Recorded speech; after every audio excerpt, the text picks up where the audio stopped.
Mitt Romney went in with the momentum, and the Republican candidate and his team likely expected Barack Obama to try to be the immovable object. So it's no surprise the second presidential debate had 90 minutes of head-on attacks. Earlier in the hour, we were listening to our Democratic strategist, all smiles, as he recapped the debate as he saw it. Let's give the floor to the Republican side. Again in Washington this morning, Ford O'Connell, who's also all smiles. But tell me what you were saying in the commercial break about what you thought of the night overall.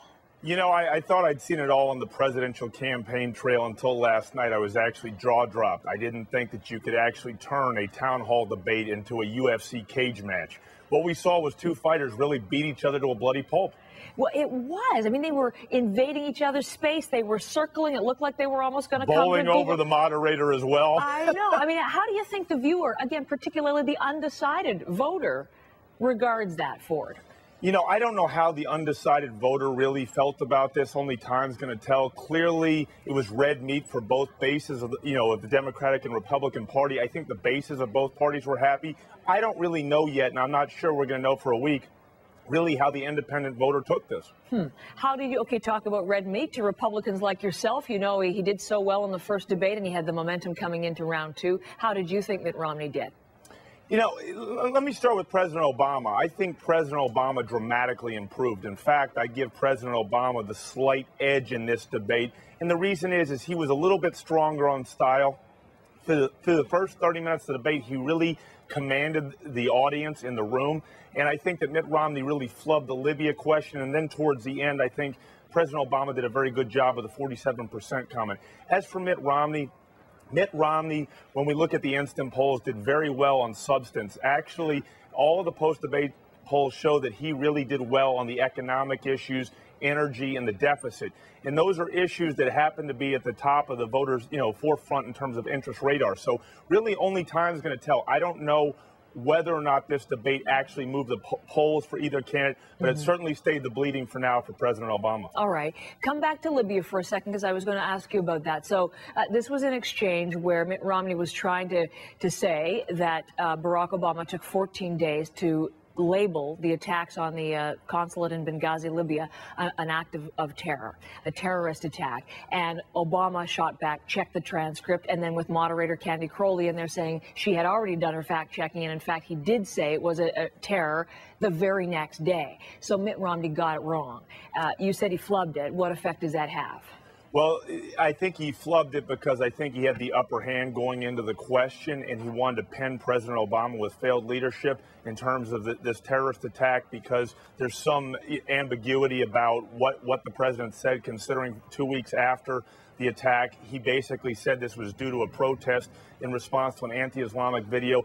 The one thing is the next debate is going to be on foreign policy. I don't think we've seen the last of this, but I was quite shocked actually that the moderator injected herself as a fact checker, and then when Mitt Romney wanted to be fact checked, he had to actually call for the fact check. So there's a little bit of issue right now, and Candy Crowley's getting some guff, particularly from the right side of the aisle. But overall, people were a little weary about how everybody handled that question. But I do think right now the points on that went to President Obama.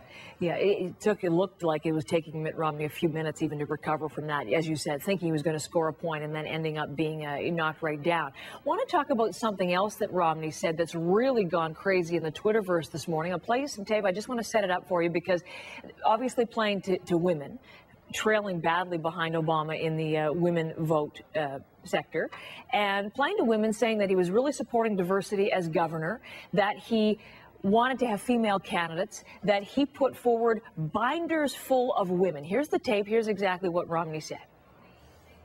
We took a concerted effort to go out and find women who had backgrounds that could be qualified to become members of our cabinet. I went to a number of women's groups and said, can you help us find folks? And they brought us whole binders full of women. So they brought us binders full of women. And people, it's become the meme. People are making pictures. People are posting all kinds of things. Binders full of women has, all sorts of connotations. I mean, do you think that actually won over any votes among women? Well, I think he could have used a better word choice. I will say this. President Obama did very well in that exchange, because he talked about the Lilly Ledbetter Act, which has to do with equal pay in the workplace between men and women. But I will say that Mitt Romney did a very good job. I think he missed an opportunity here to say, hey, in my administration, I had a lot of women, and they played key roles, including my chief of staff. How many women do you have in your presidential administration? And it's not that many. Mitt Romney could have actually gotten some more points. But the reason why this whole exchange is important is because blue-collar women are seen as a deciding, demographic in this election, and the candidate that really does the best job with blue-collar women and Hispanics may well win this election. Yeah, if everything else stays equal, that's going to be the deciding vote, the blue-collar or suburban woman. So let's say you're a suburban woman in Ohio. There's a state you need to win, the state you're watching last night, Ford, and if you're in Ohio looking at Mitt Romney, is it enough to sway votes to bring enough support?